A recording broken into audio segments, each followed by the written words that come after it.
Late night talking under moon's glow. Hey, what's up, fam? Charles What's up, fam? Melendia.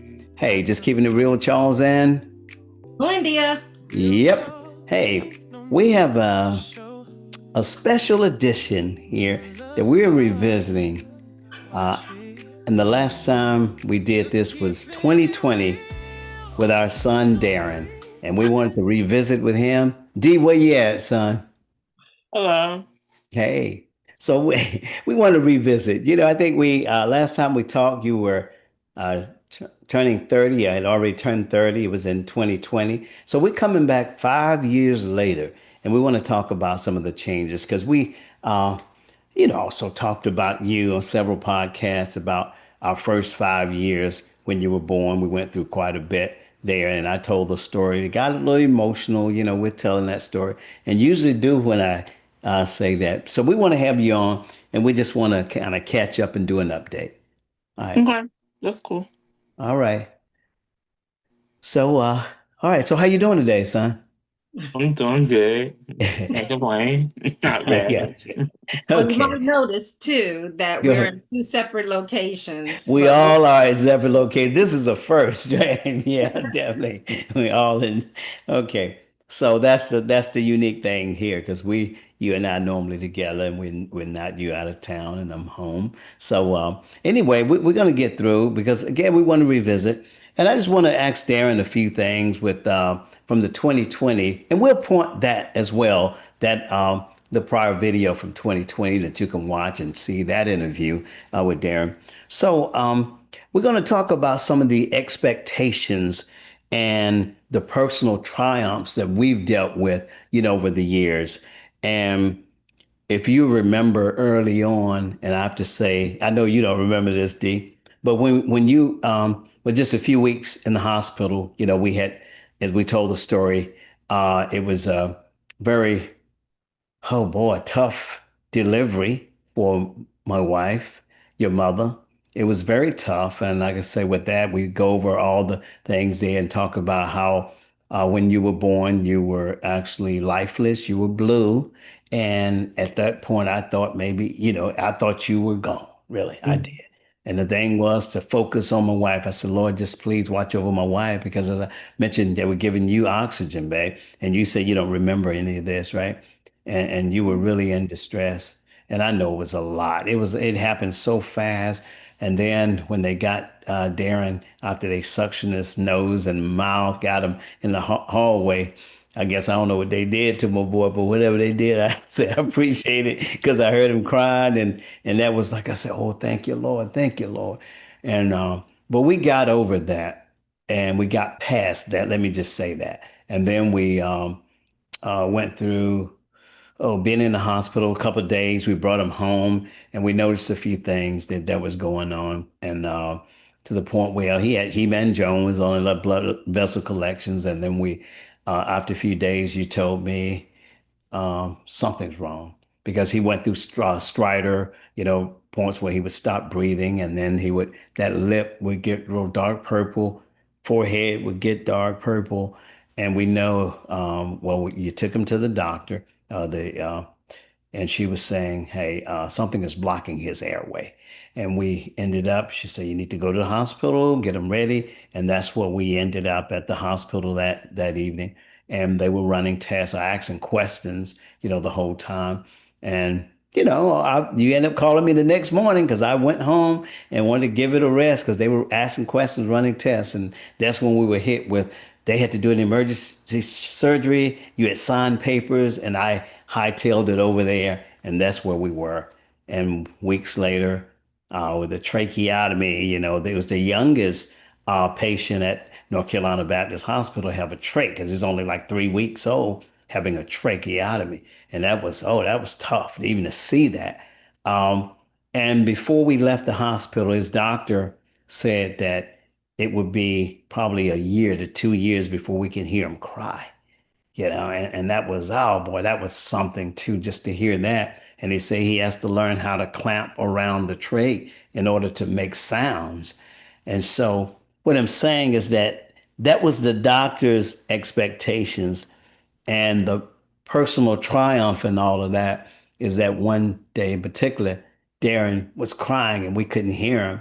And all of a sudden we heard, and it was just like, whoa, I thought it was going to be a year or two. That's kind of the way that was. This was the start of God making some things happen and showing us some miracles in all of this because the doctor was shocked and surprised. And he was like, how did he do that at such a young age? How did he figure that out? So that was the start of things happening to where God was going to be coming through in mighty ways.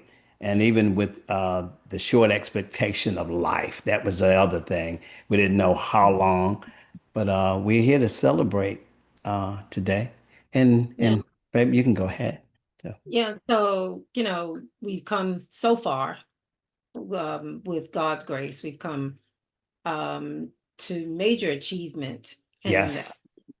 we want to actually celebrate that Hmm. achievement with Darren. Like I say, it's been 5 years since we revisited his life story, and he talked about the struggles and um, the disappointments that he had been through. And being Sure. 30, he had grown to kind of manage or navigate through those challenges. Now, 5 years later, being 35, which is a great Yes. celebratory time, Yes. Right. we like to, just hear how you have developed from that point, knowing that the doctors defined your life by prognosis, right? Yeah. And which, as we say, it's one time it's called cystic hygroma lymphangioma. Um, and actually, I shouldn't be the one that's telling everybody about that. I'll Yeah. let you clarify that. But Mhm. what as you do that, kind of like to know a little bit about how did you, especially when as you got older, begin to define yourself? I think for me, a lot of what I went through, of course, y'all instilled a lot in me as far as being independent. Especially even at an early age, allowing me to be able to still be a kid growing up and allowing me to be able to still feel encouraged and as well as inspired to be able to do anything that I'm able to do and capable of doing. Being able to instill that in me at a young age and growing up allowed me to understand that nothing can stop me unless God wanted to stop me. And I feel like that encouraged me to be able to feel like that even though I dealt with challenges, and dealt with medical difficulties at times, that didn't stop me from being able to live my everyday life. So with that, for me, on the how I felt inside, started to feel like more confident as I was growing up. But of course, I also learned that the confidence that you have inside of the home is different when you're outside of the home. Mhm. Because when you're inside of the home, you have great parents that encourage you. You have a sister that's very protective. You have family members that was very protective and understanding and being able to openly talk about how I felt and things like that. But going to school, of course, being out in public by myself and growing up, yes, I still had those feelings instilled in me, but I didn't have y'all to look immediately and directly to as I was in school growing up because of course not everybody understood. People had their own judgments and things like that. But I will say the foundation that you all instilled in me allowed me to understand and become more confident than who I was. Even though of course I dealt with some discrimination because of the way I looked and people not sure exactly how to take me because I look different and not being able to approach me in a normal way. Um, but I think for me, I was able to really just allow myself to understand that God made me this way for a reason. Of course, I think I dealt with like a battle between like questioning God and like just accepting it. Because of course it's like, God made you for a reason, and God did this for a reason, and God did this for a purpose. So it's like you don't want to feel like, oh, I don't want to disrespect God, so let me not ask why. But as growing up and, being in God's word and learning and, saying instilling the relationship and building my own relationship with God, it's okay to ask questions. But also with asking questions and God being able to believe that He had a plan for everything.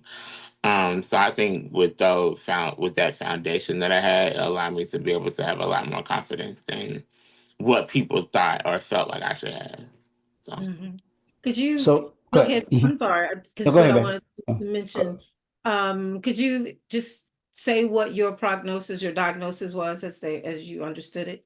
Oh yeah, so as I understood it, in early years, I had cystic hygroma lymphangioma, with a tracheotomy. Of course, as years continued, science happened, studies happened, and me and all of us just learning more. I learned that it was more venous malformation, with a tracheotomy. Of course, I no longer have the trach, thank God. mhm. Um, How many years now? Uh, I was 20, I want to say 26. I thought it was like something like what? 26. Yeah, I Oh, think it you was mean like at age 26? at age 20, Okay, yes, at okay, age okay. 26. I got Yeah, you. sorry, Yeah. at age 26, or 25, 26 is when the whole interesting experience happened where I no longer had a trach anymore. So I mean I know it's going on close to 10 years. Hmm. That I haven't had a trach. So Yeah. Right. Right. Yeah. And it was we had always believed that God was going to make that happen, but the way it happened, it was kind of like that's not the way we believed it was going to happen. You know. yeah. Yeah. so so Yeah, in other words, God didn't follow our script. Right. Yeah. Right. right. So, what through those years, of dealing, and I know as a family, we've had a lot of challenges, dealing, and even with just your health and all over the years. Were there any times, was it much that you resented the things that were happening to you or had happened? Was there any resentment against God, with any of that? Absolutely. Of course, I definitely, and I think that's where it was going into like, questioning God. So Hmm. at times I felt angry with God. Like, why me? Like, Hmm. why do I have to deal with this? Why can't I just be normal like my friends? Or why can't I just live life on, what I'm saying, as my friends are doing, as people are doing, and feeling Hmm. frustrated. I think especially when it came down to, just dealing with my of course what I would say normal routine as far as medical, as far as when I had a trach, I had to get it changed, I had to suction it. Just maintenance to make sure like I was Yeah. doing what I needed to do. Hmm. Um, dealing with now venous malformation, at times I have really bad headaches during certain seasons. So Hmm. that was hard for me to like deal with, especially when I was younger. Cause I remember times where like I had to be in a dark room and lay down at family's house because it hurt so bad. So I definitely had resentment or being upset and angry with God because it was like this doesn't make sense. It doesn't make sense for me in my head thinking like why would God want me to go through this, or why is this okay? That I think sometimes I felt like why is this okay that God is watching me go through this, like allowing this to happen. Hmm. So yeah, I definitely felt those times more in my younger growing up school days. Not now as an adult, of course not, but younger, yes, I felt that way. Sure. Okay. All right. So, Yeah. okay. So, Go ahead, babe. now that you have hit that pivotal 35, and everyone, he just had that birthday not long ago, that Labor Labor Day. Day. Yep. And Hmm. so, tell us about how you felt where before,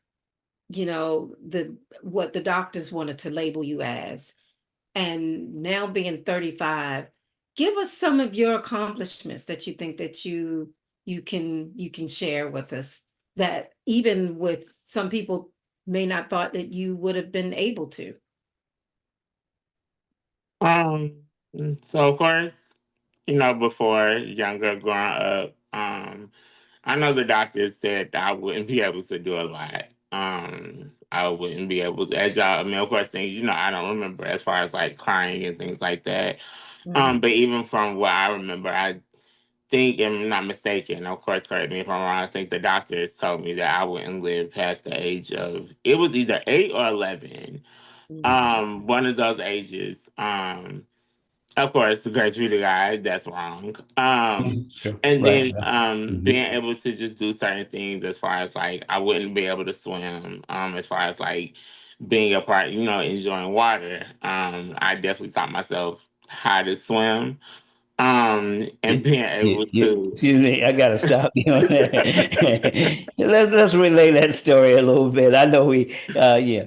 Yeah, let's Do relay that you story that remember what day. you did to conquer that fear that Uh, you felt so like I you remember I think I remember bits and pieces of it. I do remember, of course, when my mom had her daycare, watching the kid. Of course, being a kid, you want to be able to be a part of what the kids do. And I Mhm. remember like watching the kids at the pool, be in the water, swim and everything. And I was always determined to pretend to swim or like act like I was swimming. Um, and I remember, I do remember like being in the water and was just like jumping in the water. And I guess one of the I remember the school teacher was talking to me first. He was like, "What are you doing? I'm about to tell your dad." I remember him saying that.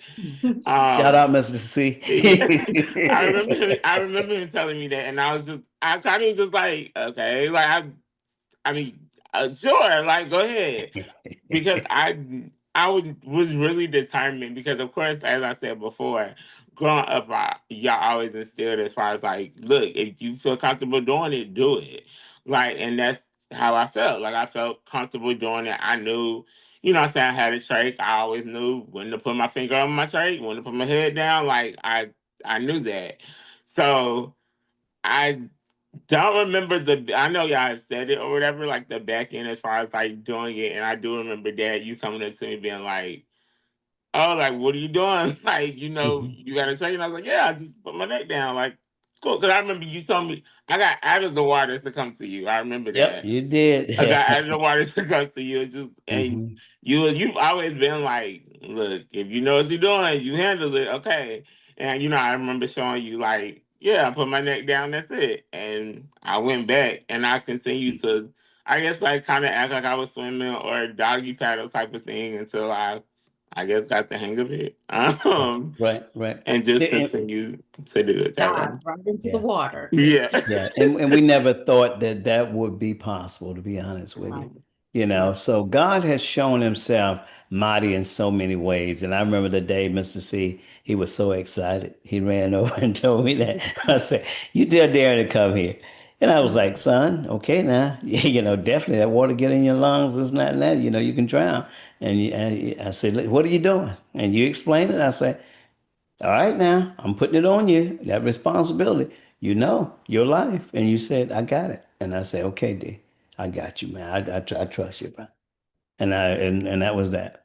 So, and Now, Mama say, "I'm glad I wasn't oh there." yeah, because I'm the swimmer. I would have jumped right in there. So, Yeah, but now right. speeding up to Go ahead. adulthood now. Yes, right, definitely. Adulthood. Um, what what can you say? What major accomplishment that you did do what in the last couple years, or where you are abiding now? I've already kind of um, get that. as I mean, I bought a house. Yeah. Yeah, you definitely are a homeowner. Hey, yes. Oh yes, 'cause, yeah, it was. Oh yeah, because it was, yeah. So I Because bought a house. I was always determined to get a house. My goal was always to get it by the time I was 30. But granted, I got it in my 30s. And I mean, by the grace of God, I definitely am thankful of how things went. Shout out to Dad, because he was originally the one that showed the house originally. Um, so yes, definitely got a house. Mhm. I mean, that's my biggest accomplishment. Right. Yeah. But I will say, just I know you were asking as far as like the feeling as far as being 35 and how that feels. I mean, of course, the saying I always go, "Oh, I don't feel much different." I don't feel much different, but I always have gratitude. Because it's 1 year older than what was told to me, like what was expressed to me as far as the life that I would be able to see. But I always know and felt that like I always say like the 33, 34 age range was always kind of like a toughie for me. Mhm. Because I know, of course, like my godmom Angie, she passed away when she was 34. Um, and it always like kind of touched me because I was just like, "Ooh, okay." Like I wonder how she felt, and what I'm saying, how did she feel at 34? Like being able to understand that, and also Mhm. just in my head, as far as mentally, just being like, "Okay, God, like." Okay, like Mhm. I wanna keep going, but whatever. So I will say I did feel a lot more like intense gratitude seeing 35 because it was Hmm. like to be able to witness like a continued life that of course some people that as we know didn't receive. And just always thinking as far as like wow, like I wonder like what their thoughts were, what they was going through and things like that, and being able to kind of put into their mindset. But of course, I'm extremely grateful because it's definitely a milestone. I feel like every age is a milestone. I know we always say like certain ages are milestones, but Hmm. for me, every age is one because it was one that was never promised. But Mhm. of course, God always has other plans. So I think for me, it's just an extensive gratitude and appreciation for just seeing it and just really kind of reflecting on as far as like the growth that I have received, as far as like the confidence I build up upon myself, and just being able to like try to surround myself with positive people and being able to like be in God's word and just understand as far as like understanding and grasping the concept that I have within my life and just continue to keep going. So yeah.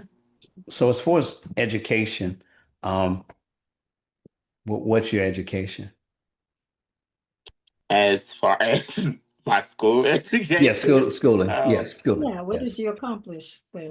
Yeah. I mean, graduation of Lenore University. Um, You What? have what? What did Yeah. you? Major. I have a degree, a bachelor's in arts, and I had a degree in conversion and interactive media. Mhm. Hmm. Kind of forgot what my degree was in. But Yeah. yes, but Okay. yes, it was conversion and interactive media with a minor of visual arts. So, Okay. so, and I know education wise, I know, I mean, just over the years, things became a little challenging, in school. I know at times, Hmm. and that was just a thing, that was the thing. And you did have some challenges. I think we met some teachers over the years, especially I know one male teacher. I would say we really appreciate. He's passed on since then. That was very instrumental, kind of turning things around for you in elementary school. Um, and then I know going through school, it was something. And then going into college, how was that like academically for you? Um, Going into, I would say going from like high school to college, it wasn't. I mean, of course, it's more of the normal feeling as far as like being away from home and kind of adjusting to like a new atmosphere and not being able to fully rely on your parents being there. Mhm. It wasn't a bad adjustment, I will say. I think it was more of like understanding the ropes of college because Yeah, I even remember, of course, like starting out college, it was a different mindset, even when it came to like how you do your studies. yeah.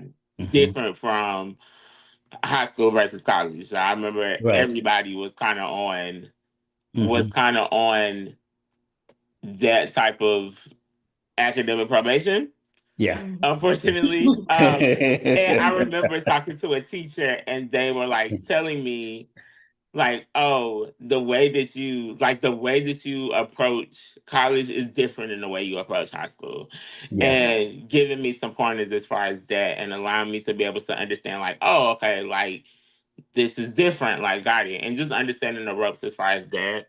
Um, yeah, I would say that was kind of really the difference. And I would say, I think for me, I I know, because I know y'all are not for it. I definitely had the mindset of like wanting to work and really do from still having the mindset of doing for my own. Yeah. So Hmm. working throughout my high school, I mean my college journey, was also something to manage as well.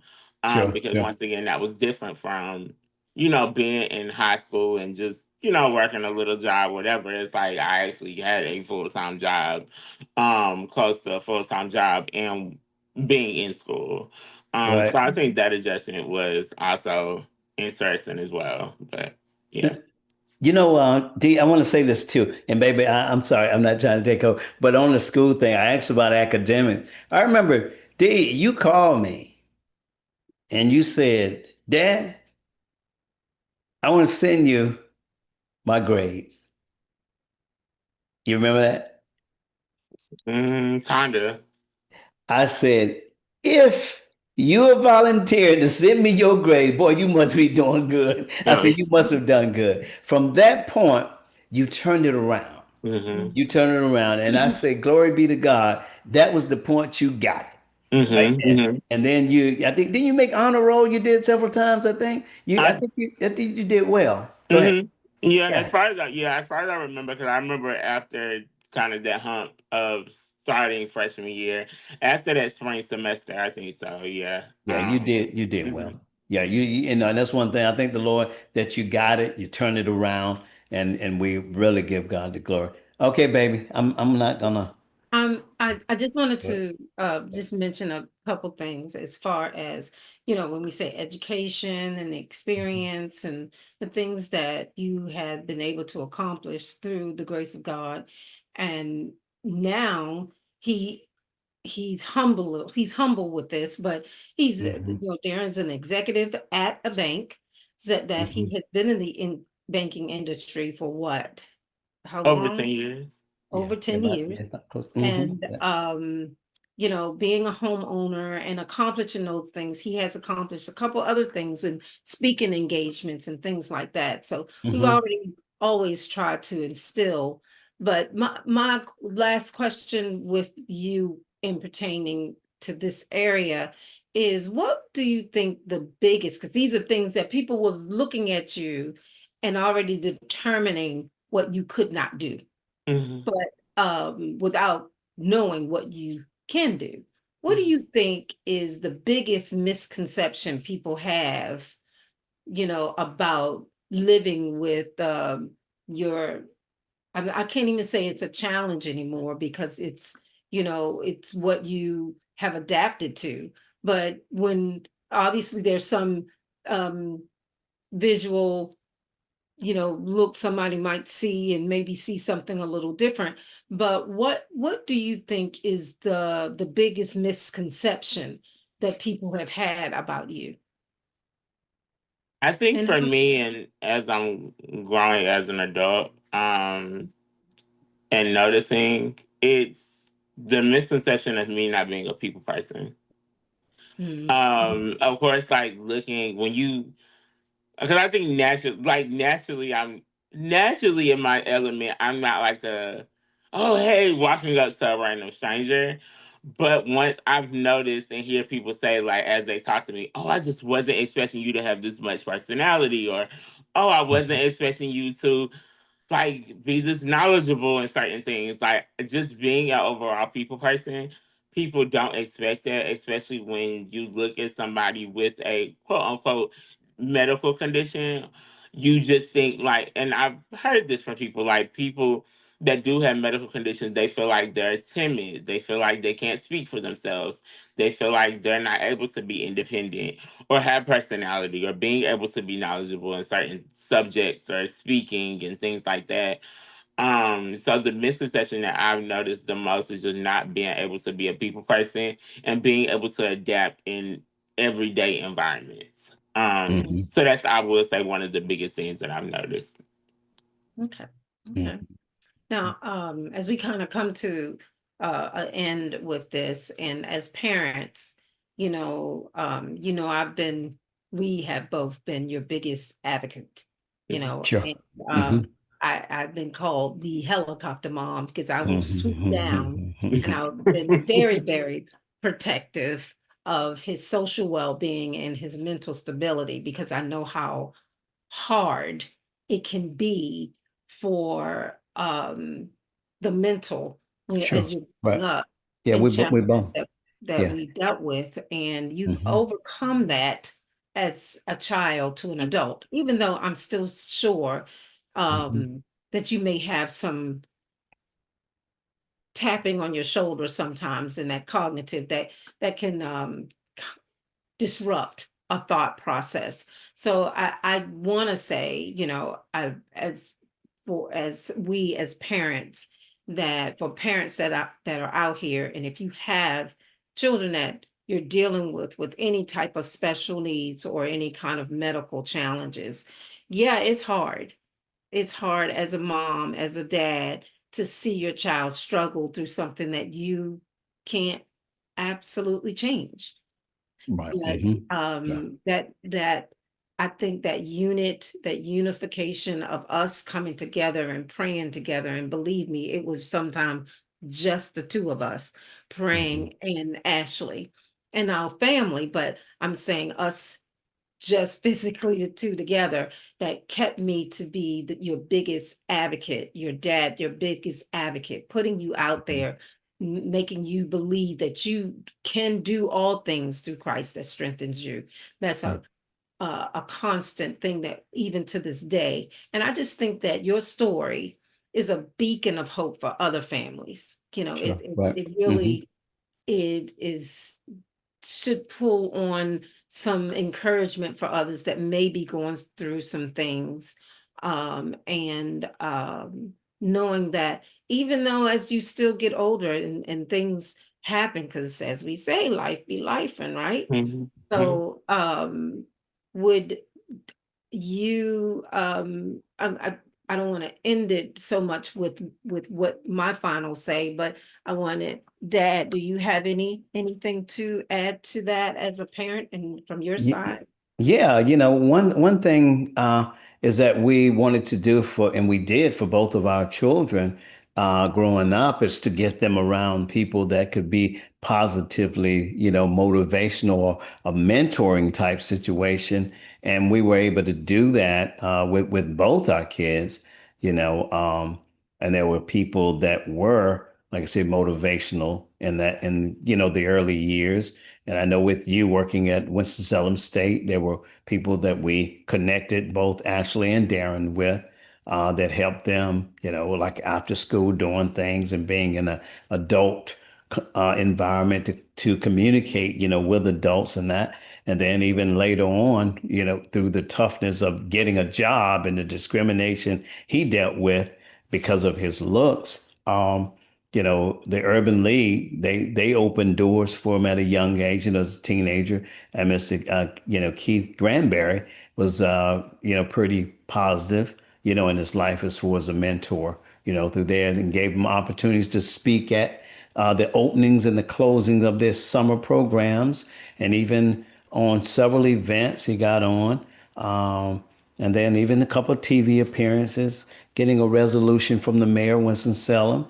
Uh, it's just things like that, the newspaper write-ups. So there's a lot recognition. So, and then speaking on that platform that Maya Angelou, the late Maya Angelou, spoke on as well. So I really appreciate everybody that was instrumental in putting into not only Darren, Ashley as well, but with this, I really I thank God for it, and that's what we, and hopefully those things kind of help develop the people that they have become. So yeah, Mhm. yeah. So So as we are living proof family, we like we say we have to keep our life real, and we're pretty transparent about the challenges and things that we have to juggle with. And we want to share your experience, knowing growing up from covering your face with a hoodie at time or a blanket, things like right. that, being ashamed Yeah. of how you Mhm. looked because of the way people were People, perceiving you, yes, right. now to Hmm.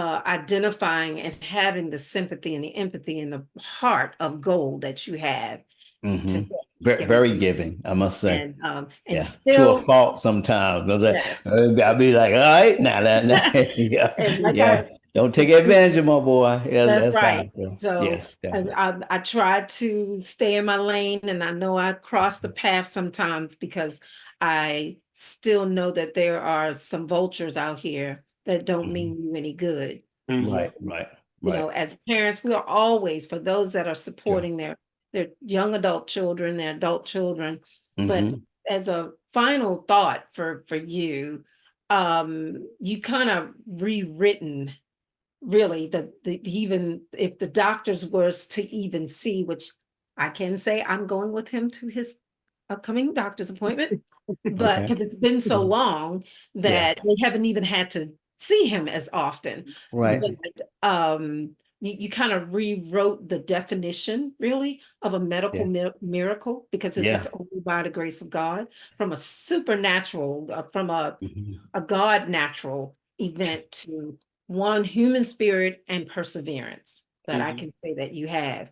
How does it feel to be a living proof, or do you even see yourself as a living proof of that? Um, think I see it more and more as I get older. And honestly, the feeling that I have, and I think that goes into the feeling as far as, when I turned 35, just a feeling of extreme gratitude. And I think that's also some of the reason why, as well as like what I've been instilled from like Angie and like people around me, and like y'all, my parents, being able to have just a giving, generous spirit, because it really allows me to be able to always feel like if God has blessed me such a tremendous amount, I want to be able to be a blessing to others. Whether that is like as far, as far as just like expressing my personality and just being encouraging to other people and being a witness as far as what I went through and what God has put me through, and God has allowed me to be able to see on the other side, and telling my testimony, or just being a friend and laughing, or just being able to be my bubbly, joyful self. Whatever that looks like as far as pouring out to other people. Um, I want that to continue to be like my story of gratitude. And I think that's really the best way I can be able to put it, is just saying it, because yes, I do feel like I am like definitely a witness of God's miracles that they still happen even in today's world. And I definitely just feel grateful for it and just extremely blessed to be able to see each and every day.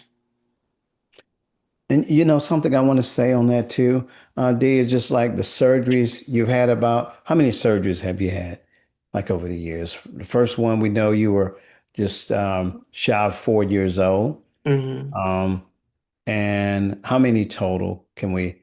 No, actually, the first surgery was a few weeks old. A few weeks old. No, actually, a few days old. I'm sorry, a Hmm. few days old, maybe a week or Mhm. so. And then, so you've had, Four, I think. it was two in the hospital as a kid. And then how many? At least three. He's got. I think five total I've had. Okay, about five surgeries. So Hmm. yes, about five. And then the thing that's amazed me in all of that is that though the first, like, they cut you, and the whole time, as painful as it looked, and you going through saying what? Baby, I don't have any pain. I don't have video. That's the thing that used to get me, because he like pain medicines, the doctor waiting on, oh, this is going to be, and he said, no, I don't need that medicine. I don't feel any pain. That was the odd thing that You know, it still amazes me at this point because I'm thinking like, wow. So God has done some things. And I guess I want to leave you with Mama's famous saying, God has done a lot for you. What are you doing for God? So you go ahead and tell that as we end up. What are you doing for God, man? um, I mean, of course, as one, as I said, just being able to have like the feeling as far as pouring into other people, Hmm. was like expressing what God has done for me, being able to encourage others. And I will say, you know what I'm saying, being able to like continue to study God's word. And I think like us as a family continuing to learn about God's word even more has helped throughout the years. And just to being able to stand, understand and kind of clear out my pathway and understand like the purpose that I do have and being able to kind of fulfill it. So of course that's always an ongoing journey for me. Hmm.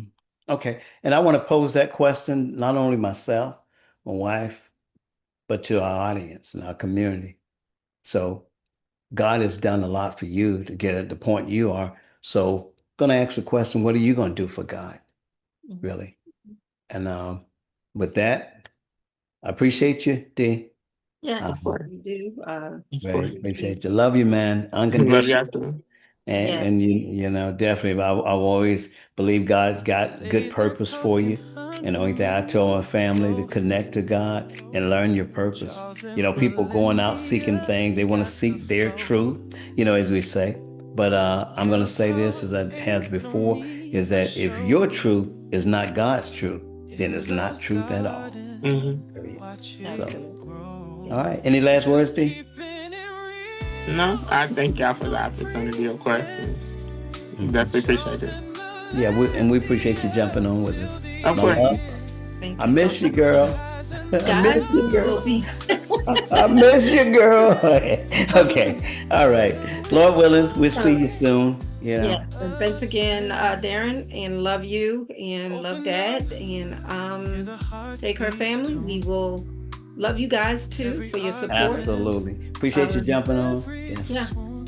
and Go ahead. until next week. Love ain't Yep. perfect Thursday until dose. it's Here we go. auto-tuned. Yep. Just keeping it real with Charles Sunny Melindia. days and and we got a sometimes son D on Hi, as well. and Be Darren. good. keeping Peace out, it y'all. Love you. All All right, right, real, D. bye. no All Bye. right. pretend. Bye. Charles and Melendia till the end. Through the highs and the